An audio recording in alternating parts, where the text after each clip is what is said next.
York City school teacher. I teach at a high school in the Bronx. Yeah! And I just self-published a book of poetry, and thank you very much. Most of my female students happen to love this one, almost 100% of them, so this is the one I'm going to perform. Yeah! Right. It's called All the Girl Wants for the Girl in 8th Period. It's not funny. All the girl wants is to be a woman, to get respect and love from another human, but without a mother and a father to tell her you can, well, she hasn't got a plan. She lost her mother to rock when she was 3, her father popped out before she could utter daddy, and that left her with a foster family. From there, she could spit out her window and hit poverty. Under stained sheets, she prayed while tears snaked down into her unkempt hair, and neglect was always a day's fare. With clasped hands and a heart full of despair, she called upon a God that she hadn't seen there. As she rolled through school, as life unraveled a spool of thread, challenged kids to duels for bread, using her well-honed tools for dread. So it goes. She threw fists like fastballs at dirty men who catcalled and taunted kids walking home from the mall with bags full of treats she couldn't have at all. But no matter the recipients of her rage, there will always be that one man to rattle her cage. And as he preyed upon a girl of her position, of her age, he relished being the first to write on her page, the first to step on that stage. And it will be years before she would get out of his range, so it goes. And then she turned 16, she found a boy, found a dream. Never mind, he had 2 kids who called him Daddy.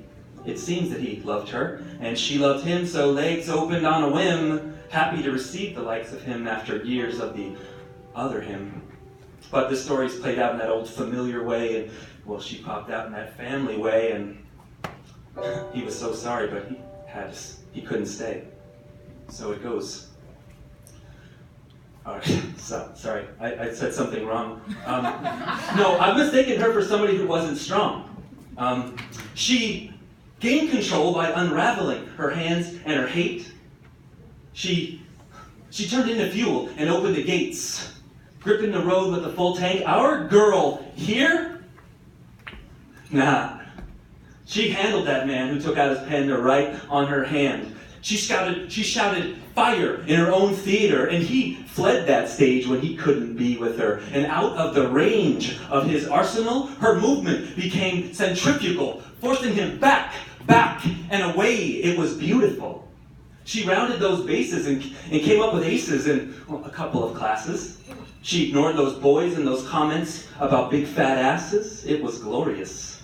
The struggle for learning, illustrious. Boyfriends came and boyfriends went, but she knew where her time was best spent, and education was how she was going to pay her rent in the future. So, when she chose to go that extra step, she chose with whom? She chose protection.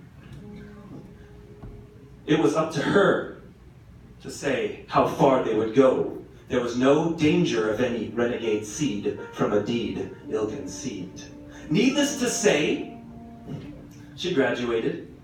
Though no one from her foster home made it, she thanked them anyway. She thanked everyone who made her what she is, a castaway who built her own ship, sailing towards the horizon. That line in the distance is merely a string on her guitar. Now the sun is revolving around her, shining star, rising. She's going far. So it goes.